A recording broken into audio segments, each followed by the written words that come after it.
နေရှင်များမင်္ဂလာပါနောက်တစ်ခုအနေနဲ့ကျွန်တော်ဘိုးကင်တွယ်ပုံကင်တွယ်နည်းလေးကိုပြပြပေးချင်ပါတယ်နော်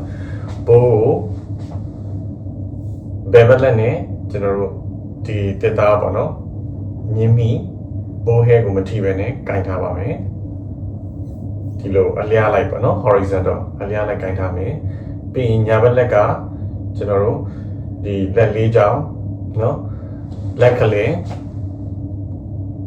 ကိုဒီအမဲအောင်နော်ဒီလေသာလေးပေါ့နော်အဲ့ဒါလေးရဲ့အဆုံးနာမှာထားပါမယ်ပြီးရင်လက်ညှိုးရှိမယ်လက်တကြွယ်ရှိမယ်လက်တကြွယ်ကဒီကျွန်တော်တို့ frog ပေါ့ဒီအမဲအောင်မှာအဝိုင်းလေးရှိတယ်နော်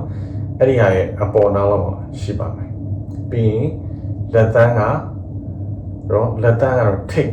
လက်သန်းရဲ့ထိတ်ဖြားလေးနဲ့နော်ဘိုးကိုထောက်ထားမယ်ပြန်ပြီးတော့ကျွန်တော်လုပ်ကြည့်အောင်လက်ကလေးရှိမယ်လက်ညှိုးလက်တကြွယ်လက်သန်းနော်ကျွန်တော်ဒီလက်မောင်းကလက်ဖြန်လက်မောင်းကဘိုးရဲ့အပေါ်မှာရှိရပါမယ်နော်ဒီလိုမျိုးအောက်ကိုကျမနေရဘူးဘိုးရဲ့အပေါ်မှာရှိမယ်ပြန်ပြီးတော့လုပ်ကြည့်အောင်လက်ကလေးလက်ညှိုးလက်တကြွယ်လက်သန်း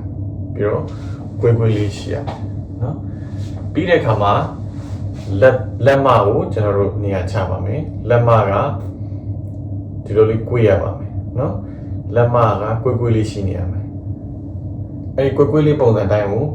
ကျွန်တော်တို့ဒီဘိုးရဲ့လက်ကလေးရဲ့အောက်ကိုသွားပြီးထားမယ်နော်ပြန်ပြီးလုပ်ကြည့်အောင်လက်မဒီလိုတောင်းရင်မဖြစ်နေစေဘူးနော်ပြီးလက်မလေးကိုကွေးမယ်လက်ကလေးအောက်ကိုသွားမယ်ပြီးရင်လက်ကလေးနဲ့လက်မဒီလိုဘိုးတက်တာကြောင်းလေးပေါ့နော်ဘိုးရဲ့ stick ကိုနည်းနည်းလေးညှစ်ထားမယ်နော်ဒီကနေပြန်လုပ်ကြလက်မကွေးထားမယ်လက်ကလေးအောက်ကိုသွားမယ်နော်ပြီးတော့ဒီကနေရာချပြီးပြီဆိုရင်ကျွန်တော်တို့ bow grip လို့ခေါ်တာပေါ့ bow grip နေရာချပြီးရင်ဘယ်ဘက်လက်ကိုလုပ်ကြည့်မယ်ဆိုတော့ bow ကိုကျွန်တော်တို့ကိုင်လို့ရအောင်နော်လက်ဖြန်လက်မောင်း bow ညီနေရမယ်နော်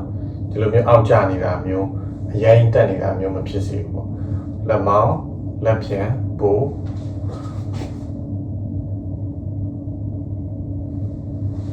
ကျေးဇူးပါ